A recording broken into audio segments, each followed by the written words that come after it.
No one expected a child to even understand the question, let alone answer it.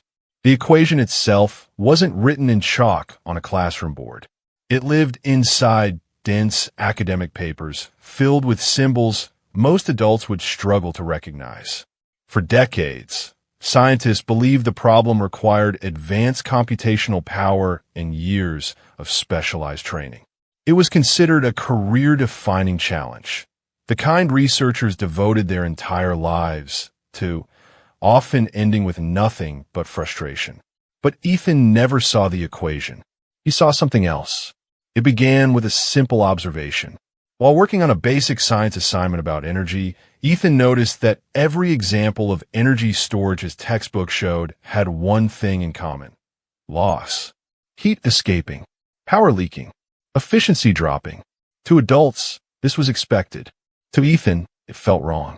Why does energy always disappear? He asked. His teacher explained resistance, entropy, and unavoidable loss. The answer was correct, but unsatisfying. Ethan didn't argue. He simply nodded and went home thinking. That evening, instead of playing video games, Ethan pulled out his notebook. He didn't write equations.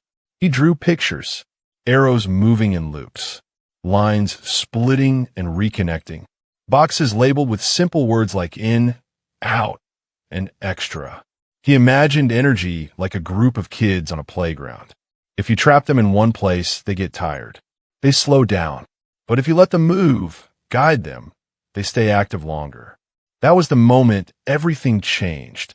Instead of asking how to stop energy loss, Ethan unknowingly asked a deeper question. What if loss isn't the enemy, just misdirection? Over the next few days, he refined his drawings. He erased, redrew, simplified.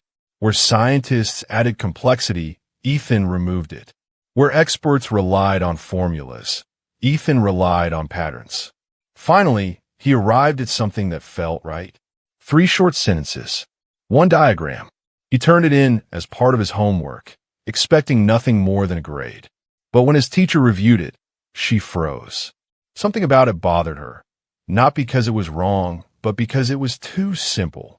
She had seen similar ideas buried deep inside advanced research papers, but never expressed so clearly. Curious, she took a photo and sent it to a former colleague, a university researcher specializing in renewable energy systems. At first, the response was disbelief, then silence, then a single message. Where did this come from? Within days, Ethan's idea was tested in simulations. The results were shocking. His model didn't just reduce energy loss, it reframed the entire system. It suggested that energy didn't need to be forced into rigid storage, but allowed to flow in controlled cycles, dramatically improving efficiency. What teams of PhDs couldn't crack for decades, a 10-year-old had stumbled upon by accident. When researchers finally visited Ethan's school, they expected a genius speaking in technical language. Instead, they met a shy kid who shrugged when praised and asked if he'd still have to finish his math homework. When one scientist explained that his idea could help change how the world stores renewable energy, Ethan paused and said, "So less energy gets wasted?" "Yes," the scientist replied. Ethan smiled. "That's good." News outlets ran wild with the story. Headlines called it a miracle, a mystery, a once-in-a-generation mind. But the truth was simpler and more powerful. Ethan didn't know the problem was impossible. He wasn't limited by assumptions. He wasn't afraid of being wrong. He didn't carry the weight of decades of failure on his shoulders. He just followed his curiosity. And that's the lesson hidden inside this story. Sometimes progress doesn't come from knowing more. Sometimes it comes from seeing differently, from asking the question everyone else stopped asking long ago. And somewhere right now, in a quiet room filled with toys, notebooks, and unfinished homework, another impossible problem might already be solved by someone who doesn't yet know it was impossible at all. It all started with a school science project. Ethan's assignment was basic: create a model that explains how energy can be stored and released. Most kids use batteries, rubber bands, or metal springs. Some downloaded diagrams from the internet. A few copied examples straight from a textbook. Ethan did none of that. Instead, he sat quietly at the kitchen table, watching his father plug in a power bank. A tiny light blinked red, then slowly turned green. Ethan stared at it longer than anyone noticed. "Why does it get warm?" he asked. His father shrugged. "That's just how charging works." But Ethan wasn't satisfied. Later at school, he asked his teacher the same question. She gave him the correct answer: heat loss, resistance, inefficiency. Energy, she explained, was never perfectly stored. Some of it always escaped. Most students would have accepted that. Ethan didn't stop there. That night, instead of turning on the TV, he opened his notebook. He didn't write formulas. He didn't Google answers. He drew pictures. Simple ones. Circles connected by arrows.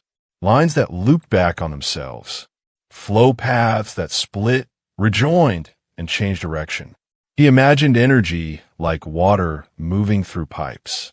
If water hit a wall, it splashed and spilled. If it flowed naturally, it moved smoothly. To Ethan, energy didn't seem like something that wanted to be trapped inside boxes. It seemed like something that wanted to move. Instead of asking, "How do we store more energy?" he asked something no expert had focused on seriously. What if energy doesn't want to be stored the way we force it to? That question changed everything. Without knowing the terminology, Ethan reimagined the problem from a child's perspective, not bound by academic rules, assumptions, or decades of failed approaches. He didn't know about entropy. He didn't know about thermodynamic limits. He didn't know that scientists had already tried and failed to solve this problem. All he knew was that forcing something usually caused waste. Over the next few days, his drawings became more refined. He crossed out ideas. He simplified shapes. Every time something felt complicated, he removed it.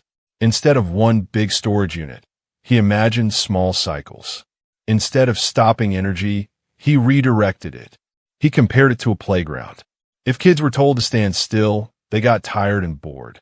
But if they were allowed to move in loops, running, climbing, sliding, they stayed active longer. Energy, Ethan thought, might behave the same way. By the end of the week, he had created a model that didn't fight energy loss. It worked with it. He wrote a short explanation beneath his diagram. No technical language. Just simple sentences explaining how energy could be guided instead of trapped, circulated instead of locked away. When Ethan turned in his project, he expected a normal grade.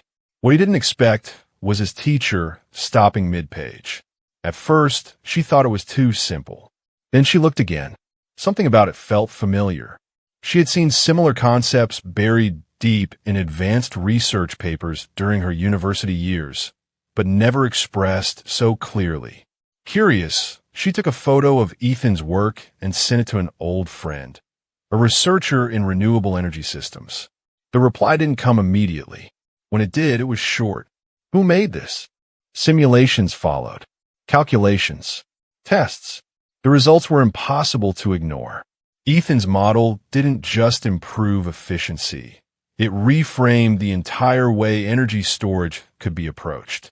The reason experts had failed for decades wasn't because they weren't smart enough. It was because they were trying to control energy instead of understanding it.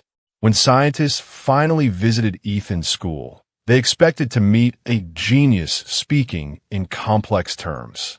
Instead, they met a shy 10-year-old who nervously adjusted his backpack straps and asked if they were staying long because he still had homework. When one researcher explained that his idea could change renewable energy systems around the world, Ethan thought for a moment and said, "So, it means less energy gets wasted?" "Yes," the scientist replied. Ethan smiled. "That's good." And in that moment, it became clear. History isn't always made by those who know the most.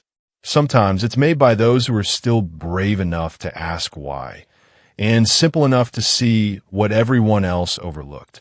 One night, while trying to simplify his model, Ethan did something that would later shock scientists worldwide. He removed variables. Not because he understood advanced mathematics, but because too many moving parts confused him. Every time he added a new element, the idea felt messier, not clearer. So he did what felt natural. He erased.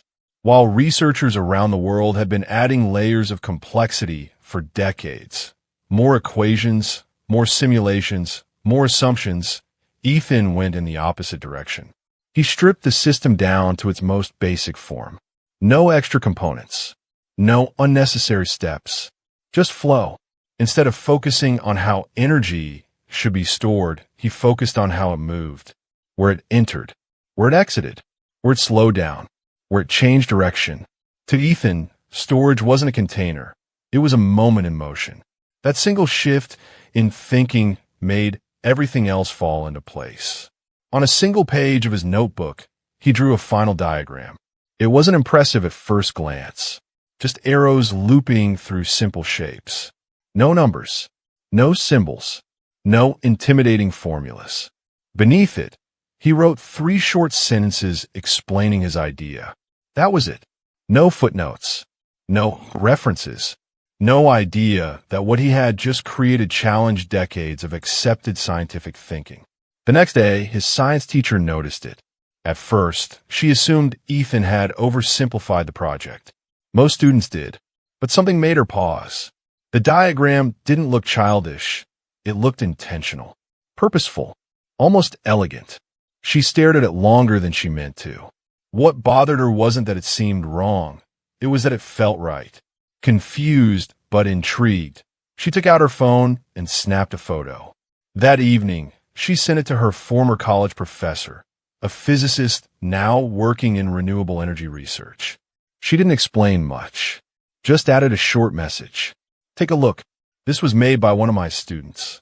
At first, the professor laughed, not out of arrogance, but disbelief. A child drawing solving a problem his research team had been stuck on for years seemed impossible. But then he stopped laughing.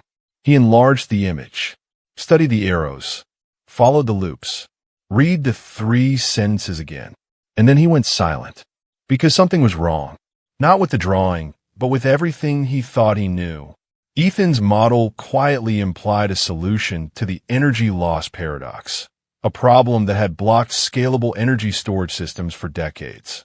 It suggested that energy loss wasn't something to be eliminated, but something to be redirected. That idea alone challenged years of research. The professor ran a quick simulation based on the concept, just to prove it wouldn't work. It did. He tried again, adjusting parameters. It worked again. What Ethan had created wasn't a finished equation. It was a new way of seeing the system. A framework. One that researchers had overlooked because they were trained to solve problems by adding complexity, not removing it. By the end of the night, the professor had contacted colleagues. By the end of the week, a small research group was quietly testing the idea. And the results kept coming back the same. Ethan hadn't solved the problem using advanced math. He solved it by thinking differently. He wasn't constrained by rules he didn't know. He wasn't afraid to ask a stupid question. He didn't care about established methods or respected theories. He only cared about whether the idea made sense. When scientists finally asked Ethan how he came up with it, he gave a simple answer. There were too many parts, so I took some away. That sentence stunned them more than the model itself, because it revealed something uncomfortable. Sometimes expertise becomes a cage. Years of education teach people what not to question, what must be true, what problems are already solved, or impossible. Ethan had none of that baggage. He didn't know the problem was unsolvable, so he solved it anyway.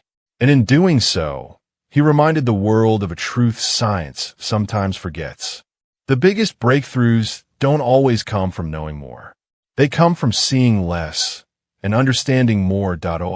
Within weeks, Ethan's drawing reached a panel of researchers, not through press releases or conferences, but quietly, through private emails and late-night discussions.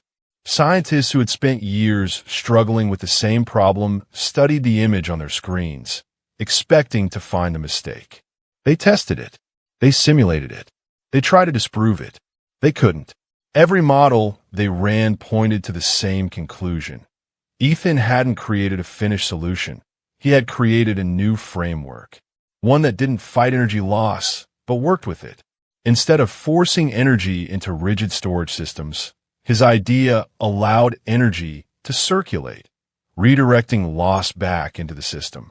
For decades, engineers had treated energy loss like an enemy. Ethan treated it like a path. That difference changed everything. What stunned researchers most wasn't just that the idea worked.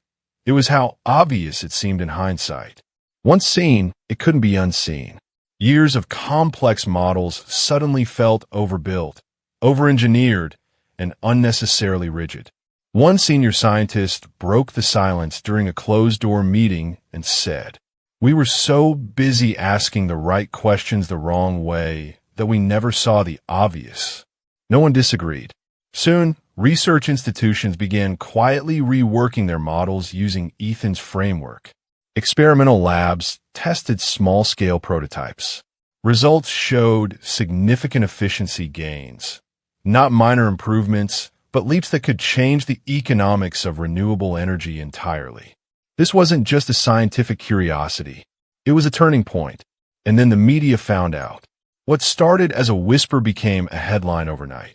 10-year-old outsmarts experts. Child solves problem that stumped PhDs. The kid who did what scientists couldn't. Cameras appeared at Ethan's school. Reporters crowded the hallways.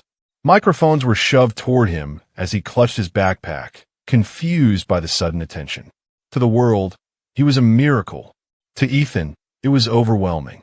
When a journalist knelt down and asked him how it felt to make history, Ethan blinked and said, "I was just trying to finish my homework." The room laughed, but scientists listening knew something deeper was being said. Ethan didn't see himself as special. He didn't feel proud in the way adults expected. He hadn't chased recognition or discovery. He had simply followed a thought to its natural conclusion. That innocence was exactly what made the breakthrough possible. While experts debated funding and feasibility, Ethan went back to school. He studied for spelling tests. He forgot to bring his lunchbox home. He still got frustrated with long division, all while the world around him began to change. Energy companies took notice. Governments paid attention. Researchers realized that if Ethan's framework could be scaled, renewable energy could become cheaper, more efficient, and accessible to places that had never had reliable power before. Remote villages, developing nations, entire regions dependent on unstable grids. The implications were massive. Yet Ethan remained unaware. When asked if he wanted to become a scientist someday, he shrugged and said, "Maybe, or an engineer, or a game designer." To him, the future was still wide open. And that's what made his story so powerful. Not that a child solved an impossible problem, but that he did it without knowing it was impossible. His breakthrough reminded the scientific community of something it had slowly forgotten. Progress doesn't always come from pushing harder. Sometimes it comes from stepping back, from questioning assumptions, from seeing the problem through fresh eyes, untrained, unburdened, and unafraid. Ethan didn't challenge decades of research out of rebellion. He did it out of curiosity. And in doing so, he helped unlock a future where clean energy isn't a luxury, but a possibility for everyone. A future that began not in a laboratory, but in a child's notebook. Ethan's story isn't just about intelligence. It's about perspective. Experts had knowledge. Ethan had curiosity without limits. They followed rules, formulas, and accepted boundaries. He followed questions, simple ones, honest ones, the kind most people stop asking as they grow older. For decades, the world believed that breakthroughs required more complexity, more data, more funding, more credentials, more years spent studying what had already been studied 1,000 times before. But Ethan proved something different. Sometimes progress doesn't come from adding more. Sometimes it comes from letting go of assumptions, letting go of fear of being wrong, letting go of the idea that only certain people are allowed to solve certain problems. Ethan didn't know the rules, so he wasn't limited by them. He didn't know which questions were considered naive or pointless. He didn't know which problems were labeled unsolvable. He didn't know what failure was supposed to look like. All he knew was that something didn't make sense, and that was enough to keep going. That's what made his discovery possible. Not genius, not talent, but freedom of thought. Today, Ethan still goes to school like any other child. He wakes up early. He forgets his homework sometimes. He still builds elaborate Lego cities on the floor of his room. He still complains about vegetables, especially broccoli.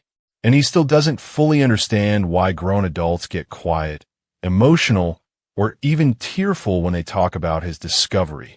To him, it was never about changing the world. It was about finishing a project. But history doesn't care about intentions. It remembers impact. And the impact of Ethan's question continues to grow. Researchers now use his framework as a starting point. Engineers rethink how systems are designed. Educators tell his story not to glorify a child, but to remind students of something they already have inside them, the ability to ask why. Somewhere along the way, many people lose that ability. They replace curiosity with certainty, questions with answers, wonder with routine. Ethan never did, and maybe that's the real reason his story matters, because it forces us to confront an uncomfortable truth. How many breakthroughs have we missed because we stopped listening to simple questions? How many ideas were dismissed because they came from the wrong person, from someone too young, too inexperienced, too unconventional? Ethan reminds us that innovation doesn't belong to titles or degrees. It belongs to thinkers, to anyone brave enough to say, what if we're looking at this the wrong way? The next impossible problem won't necessarily be solved in a high-tech laboratory. It might be solved at a kitchen table, in a classroom, in a bedroom scattered with toys and notebooks, by someone who hasn't yet been told to stop asking questions, someone who doesn't yet know what's supposed to be impossible. And when that moment comes, when the world once again stands stunned by an answer it never expected, we'll remember this story. The story of a 10-year-old boy who changed everything, simply by wondering freely.